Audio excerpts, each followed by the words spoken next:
97.3% जल है। जो ये 97.3% जल है वो सारा जल क्या है? लवणीय। क्या है? लवणीय जल। इसमें से मात्र सिर्फ 100 में से 2.7% जल ही मानव के लिए उपयोगी है। मानव के लिए उपयोगी, पीने योग्य मतलब कि जल कितना है? 2.7%। उसके बाद देखा जाए तो 1950 के अंदर 1950 में राजस्थान सरकार द्वारा जल प्रबंधन के लिए एक बोर्ड का गठन किया गया था। उस बोर्ड का नाम है भूमिगत जल बोर्ड। भूमिगत जल बोर्ड। और इसी बोर्ड का नाम बदलकर फिर क्या कर दिया गया? भूजल बोर्ड। भूजल बोर्ड विभाग। तो 1950 में एक जल संग्रहण के लिए, प्रबंधन के लिए बोर्ड बनाए गए, भूमिगत जल बोर्ड। उसके बाद 1955 में ये बोर्ड 1955 में राज्य सरकार को सौंप दिया गया और उसके बाद में इसका नाम परिवर्तन करके क्या कर दिया? भूजल बोर्ड विभाग। देखिए दोस्तों, जल को प्रबंध इकट्ठा करने के लिए अलग अलग प्रकार से मतलब राजस्थान के अंदर जल संग्रहण के साधन अपनाए जाते हैं, जिसमें हम कह सकते हैं टाका, नाडी, जोहड़, तालाब, खंडीन, ऐसी कुएं, बावड़ियाँ आदि, ये सारी चीज़ें मतलब कि जल को संग्रह करने के लिए राजस्थान के अंदर साधन है। उसके बाद एक इम्पोर्टेंट चीज़ आती है जोहड़। जो राजस्थान के शेखावटी क्षेत्र के अंदर जो कुएं होते हैं, उन कुओं को किस नाम से जाना जाता है? जोड़ के। शेखावटी क्षेत्र, राजस्थान के शेखावटी क्षेत्र में कुएं को क्या कहा जाता है? जोड़ कहा जाता है। कई बार प्रश्न एग्जाम के अंदर आया हुआ। देखिए दोस्तों, उसके बाद हम अगला टॉपिक को लेके आते हैं। उसके बाद राजस्थान में देखा जाए तो कोई न कोई नगर और कोई प्राचीन सभ्यता है किसी न किसी नदी के किनारे स्थित है। देखिए हमारे पास में बहुत सारे उदाहरण हैं, जिसमें कालीबंगा, कालीबंगा सभ्यता है, आहड़ सभ्यता है और गणेश्वर सभ्यता। ये जो आदि सभ्यता है, ये सभ्यता किसी न किसी नदी के किनारे विकसित थी। उसके बाद में देखा जाए तो राजस्थान एक कृषि प्रधान है। क्या? कृषि प्रधान। लगभग जो व्यक्ति है और इनका जो व्यवसाय है वो 90%, 90 नहीं कह के हम 75% भी कह सकते हैं कि प्रतिशत जनसंख्या किस पे निर्भर रहती है? कृषि पर निर्भर रहती है। कितने? किस पे? कृषि पर। उसके बाद राजस्थान के अंदर जो जल विभाजन की रेखाएं है, जो जल को दो भागों में बांटती है, वो है अरावली।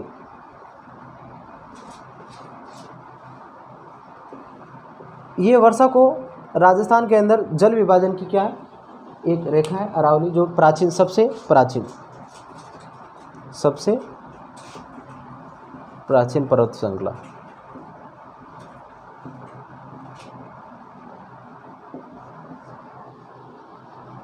उसके बाद देखा जाए तो छोटे छोटे क्वेश्चन आते हैं कि सर्वाधिक नदियों वाला संभाग, सर्वाधिक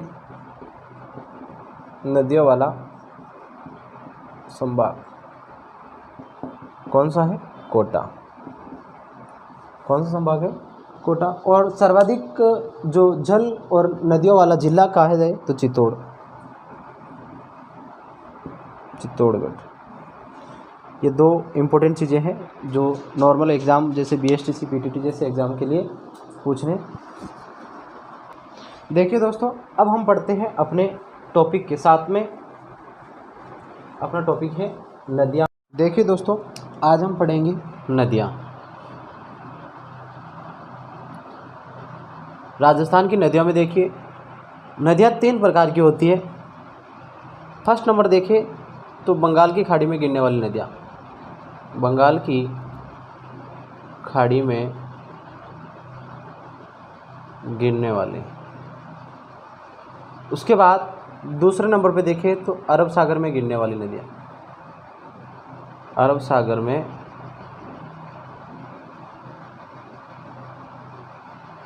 गिरने वाली नदियाँ। अरब सागर के अंदर भी दो भाग हैं, एक है कच्छ का रण, कच्छ का रण, और एक खंबात की खाड़ी, खंबात की खाड़ी। उसके बाद तीसरा प्रकार है जो आंतरिक प्रवाह नदी। आंतरिक प्रवाह नदियाँ वो होती है जो धरातल में ही लुप्त हो जाती है, धरातल के अंदर ही क्या हो जाती है, लुप्त। ऐसी नदियाँ जो राजस्थान के अंदर बहती है और राजस्थान के अंदर ही लुप्त हो जाती है वो आंतरिक प्रवाह नदियाँ कहलाती हैं। और जो अरब सागर में गिरने वाली अरब सागर की नदियाँ कहलाती है, बंगाल की खाड़ी में गिरने वाली बंगाल की नदियाँ कहलाती है। देखिए जैसे ये भारत है, यहाँ पर अरब सागर है, बंगाल की खाड़ी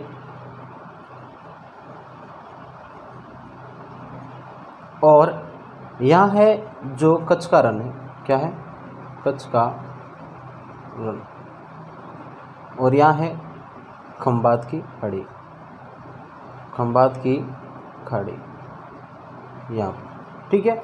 तो दो भागों में मतलब कि अलग अलग बटा हुआ है। अब देखिए लगभग जो बंगाल की खाड़ी में गिरने वाली नदियाँ हैं वो 23% है। कितने प्रतिशत है, 23%। और अरब सागर में गिरने वाली नदियाँ हैं वो है 17%। कितने प्रतिशत, 17। और राजस्थान में सर्वाधिक नदियाँ हैं वो है आंतरिक प्रवाह नदियाँ, 60% नदियाँ ऐसी नदियाँ हैं जो धरातल के अंदर क्या हो जाती है, लुप्त हो जाती है, जो ना तो सागर में मिलती है ना महासागर में, ना किसी सागर में जाके मिलती है और ना ही महासागर में। इस प्रकार की नदियाँ मतलब कि जो आंतरिक प्रवाह नदियाँ कहलाते हैं। देखिए दोस्तों अब हम सर्वप्रथम एक एक करके नदियों के बारे में पढ़ते हैं। तो आज हम पढ़ते हैं सर्वप्रथम बंगाल की खाड़ी में गिरने वाली नदियाँ।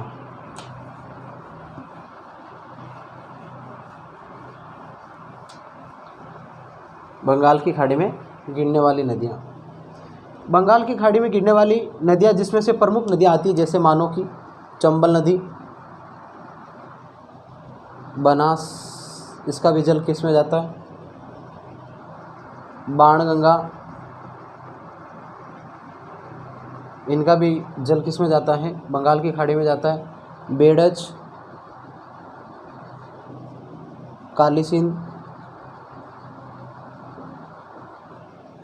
आहू, परवन, कोठारी, पार्वती, ये आदि नदियाँ राजस्थान की जो अपना जल लेके जाती है कहाँ पर, बंगाल की खाड़ी में। अब ये सीधी नहीं जाए तो दूसरी नदियों में अपना जल लेके जाती है और इसका जल मतलब कि कहाँ गिरता है, बंगाल की खाड़ी में गिरता है। तो सर्वप्रथम हम पढ़ते हैं सबसे बड़ी नदी है चंबल नदी। कौन सी नदी, चंबल नदी। तो आज पढ़ेंगे हम सबसे पहले चंबल नदी के बारे में। बहुत क्वेश्चन बनते हैं चंबल नदी से, इम्पोर्टेंट है चंबल नदी। देखिए दोस्तों चंबल नदी को अन्य दूसरे नामों से भी जाना जाता है जिसको मतलब कि हम कह सकते हैं चरमवती भी कह सकते हैं। क्या कह सकते हैं, चरमणवती,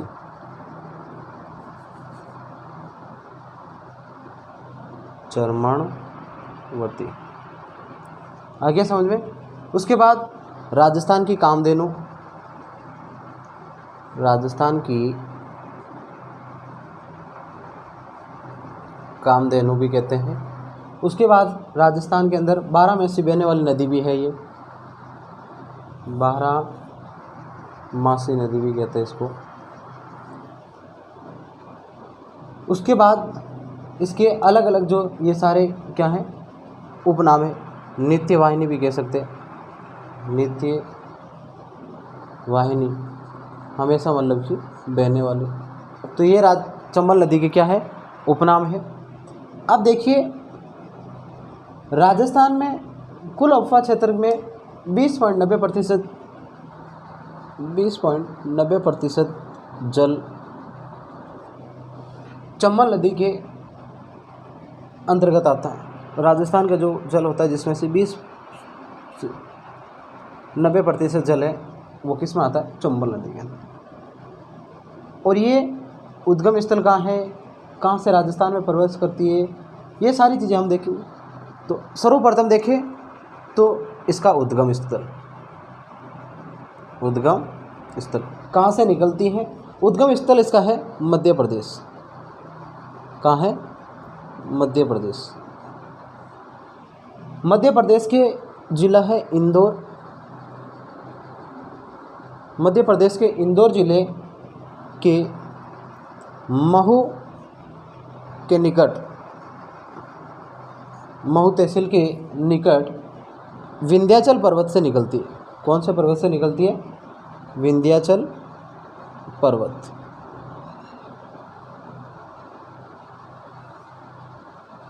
विंध्याचल पर्वत से निकलती है, जो जानापाव की पहाड़ी,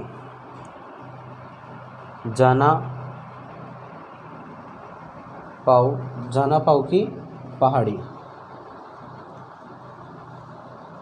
तो किस राज्य से निकलती है? मध्य प्रदेश से निकलती है, इंदौर जिले से, महू तहसील, और विंध्याचल पर्वत है, इसकी एक पहाड़ी है जानापाव की पहाड़ी। यहाँ से छोटी सी धारा में मतलब कि चंबल नदी ये शुरू होती है, इसका उद्गम स्थल शुरू होता है। उसके बाद धीरे धीरे मतलब कि उत्तर पूर्व की ओर बहती है और मध्य प्रदेश के महू, उज्जैन, रतलाम, मंदसौर होती हुई मतलब कि आगे आती है। देखिए दोस्तों, इसका जल्दी से स्क्रीनशॉट ले लीजिए, फिर आप देखते हैं इसको थोड़ा सा मैप के अंदर।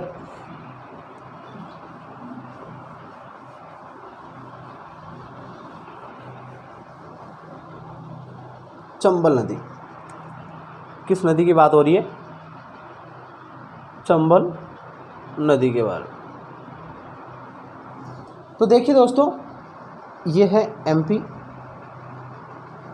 मध्य प्रदेश, कौन सी पहाड़ी? जानापाव की पहाड़ी। जानापाव की पहाड़ी, यहाँ से इसका उद्गम होता है। मानो ये नदी उद्गम निकलती है चंबल नदी दारा के अंदर, और इसी के अंदर एमपी के अंदर एक स्थान आता है मंदसौर। क्या आता है? मंदसौर एमपी। मंदसौर एमपी। यहाँ पर इसके नदी को रोककर एक बांध बनाया जाता है। यहाँ पर इस बांध का नाम है गांधी सागर बांध। कौन सा है? गांधी सागर बांध। तो एमपी के अंदर चंबल नदी पर बांध बनाया हुआ है, गांधी सागर बांध। उसके बाद ये कंटिन्यू आगे चलती है और फिर उसके बाद राजस्थान की सीमा आ जाती है। राजस्थान के चित्तौड़गढ़ की सीमा, यह मानो कि राजस्थान के चित्तौड़ की सीमा, किस जिले की सीमा? चित्तौड़गढ़। राजस्थान के चित्तौड़गढ़ में 84 गढ़ से प्रवेश करती है। तो ये राजस्थान का क्या है? राजस्थान में प्रवेश। तो चंबल नदी का प्रवेश राजस्थान में कौन से ज़िले से होती है? चित्तौड़गढ़ 84 गढ़ स्थान से प्रवेश करती है और आगे बढ़ती है। आगे कंटिन्यू थोड़ा सा आगे जाते हैं, भैंसरोडगढ़ से एक नदी आके मिलती है जो एमपी की नदी है इसके अंदर, वो है बामनी नदी। कौन सी नदी? बामनी नदी। ये भी एमपी से निकलती है, एमपी के हरिपुर से, हरिपुरा, एमपी के हरिपुरा स्थान से निकलती है बामनी नदी, और यहाँ राजस्थान के अंदर ये आके इसके अंदर मिल जाती है। कौन सी नदी? बामनी नदी। बामनी नदी कहाँ पर मिलती है? भैंसरोडगढ़ से। भैंसरोड चित्तौड़गढ़ के अंदर। उसके बाद जैसे ये थोड़ी सी आगे निकलती है, आगे चलती है चित्तौड़गढ़ के अंदर, और इसी चंबल नदी के ऊपर राजस्थान के अंदर प्रथम बांध बनाया जाता है राणा प्रताप सागर बांध। राणा प्रताप सागर बांध। कौन सा बांध बनाया जाता है? राणा प्रताप सागर बांध। और इस राणा प्रताप सागर बांध से पहले बहुत सारी नदियाँ, मतलब इसके बाद में बहुत सारी नदियाँ आके मिलती है, जिसमें परवन नदियाँ भी है, काली सिंध नदी है, वो नदी हम आगे देखेंगे। तो इसको जल को रोक के राजस्थान में प्रथम बांध बनाया गया, कौन सा? राणा प्रताप सागर बांध। उसके बाद जैसे थोड़ी सी आगे बढ़ती है और आगे चलने के बाद इसके ऊपर और एक बांध बनाया जाता है, जवाहर सागर बांध। कौन सा बांध? जवाहर सागर बांध। और इसी की जगह यहाँ पर राणा प्रताप सागर बांध के बाद में इसके अंदर एक काली सिंध नदी है, वो आकर इसके अंदर मिल जाती है। कौन सी नदी? काली सिंध।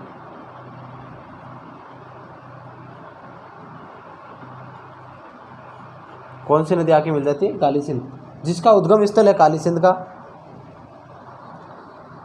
MP देवास, राजगढ़ देवास से। राजगढ़ देवास इसका उद्गम स्थल होता है। और ये नदी आगे आके मतलब कि किस में मिल जाती है? चंबल नदी के